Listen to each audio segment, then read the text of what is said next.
मणिपुर असम रायफलना ममांगदा मणिपुर मफम कासिन कोया सिंखों सिंया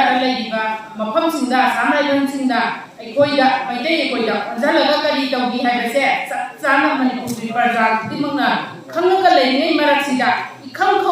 खंगौदना कोंथौजं केंद्र अमदि ओइनाम केंद्रगी लोनाबदा लैबा लैमराम हाइबा मफम सिगी मनिंदा वारोइ सिगी मनिंदा लैबा जीआर से 9 जीआर से हौजे होंगनबगी सेम साबा लोइरे हाइबा पाउ अमा फंगबगा लोइना ngasi mifam se khangauda praja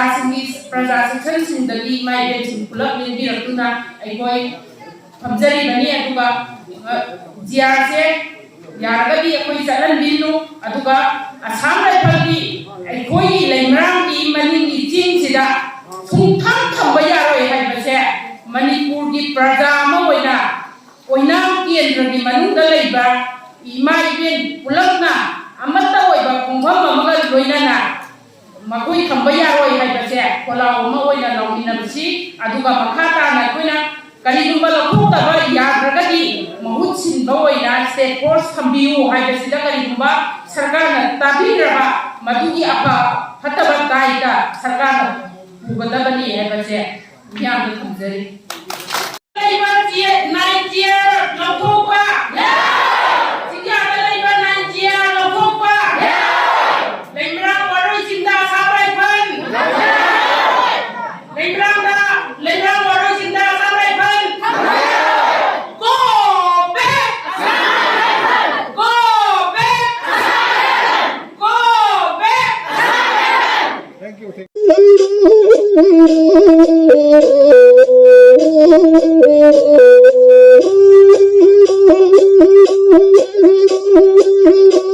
Thank you.